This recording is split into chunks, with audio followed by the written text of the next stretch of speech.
Alkisah pada zaman dahulu kala. Di Sumatera Barat terdapat sebuah gunung berapi bernama Gunung Tinjau. Gunung itu sangatlah tinggi dan di puncaknya ada kawah luas yang mengeluarkan lahar panas. Di kaki Gunung Sitinjau terdapat beberapa perkampungan. Masyarakat di sana hidup makmur dan sejahtera karena mereka sangat rajin bekerja sebagai petani. Selain itu, tanah di sekitar Gunung Sitinjau sangatlah subur karena pupuk alami dari abu gunung. Di salah satu kampung tinggallah 10 bersaudara yang terdiri atas 9 saudara laki-laki dan seorang perempuan. 9 saudara itu bernama Kukuban, Udun, Bayua, Malintang, Galapuang, Balok, Batang, Bayang, dan Kacit. Penduduk sering menyebut mereka sebagai Bujang 9. Sementara si bungsu adalah satu-satunya perempuan yang bernama Siti Rasani, biasanya dipanggil Sani. Mereka bersepuluh adalah anak yatim piatu sehingga Kukuban sebagai anak sulung menjadi kepala keluarga.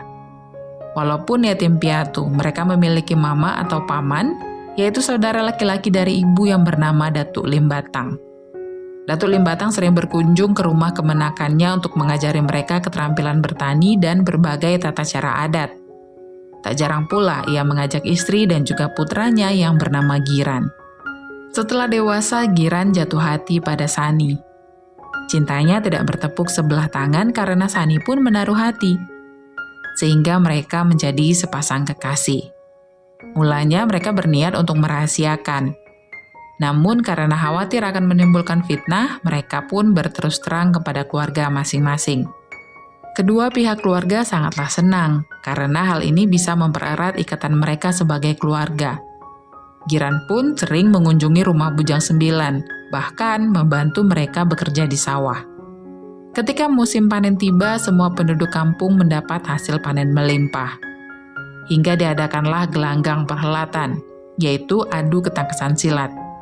Para pemuda dengan gembira dan bersemangat mendaftarkan diri, termasuk Kukuban dan Giran. Pada hari perlombaan, Kukuban mengalahkan banyak lawannya hingga akhirnya bertemu dengan Giran. Terjadilah pertarungan sengit, hingga tangan Giran menangkis tendangan dari Kukuban yang mengakibatkan kakinya patah. Kukuban tidak bisa melanjutkan pertandingan dan akhirnya dinyatakan kalah.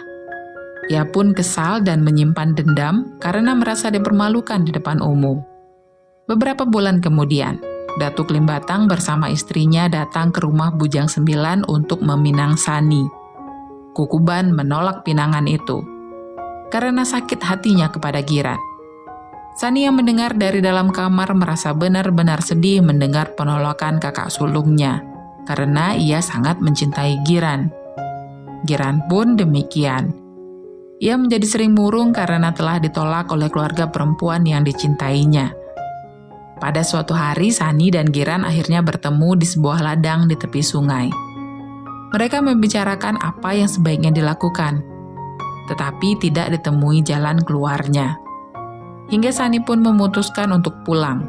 Namun saat berdiri, pakaiannya tersangkut ranting yang juga melukai pahanya. Giran langsung menolong Sani. Namun mereka berdua tidak menyadari bahwa Bujang 9 bersama dengan warga sudah mengintai mereka.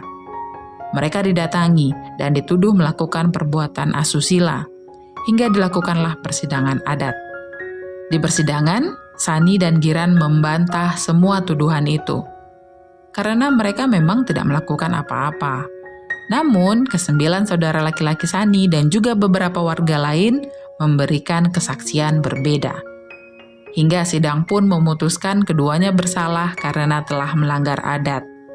Sebagai hukuman, mereka berdua akan dibuang ke kawah Gunung Sitinjau.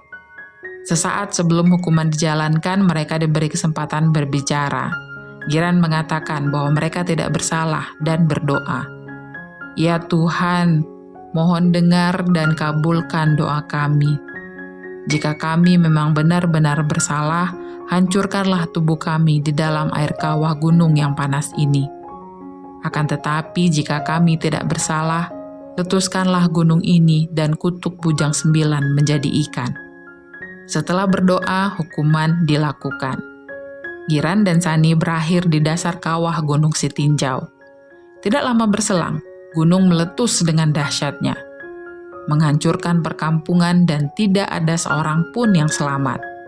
Sedangkan 9 saudara laki-laki Sani menjelma menjadi ikan. Letusan itu menyisakan kawah yang luas dan lama-kelamaan berubah menjadi sebuah danau dan diberi nama Danau Maninjau.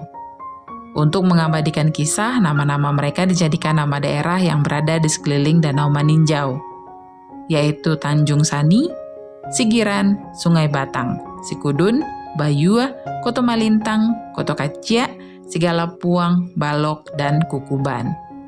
9 saudara laki-laki Sani yang dikutuk menjadi ikan itu diyakini sebagai penjaga Danau Maninjau.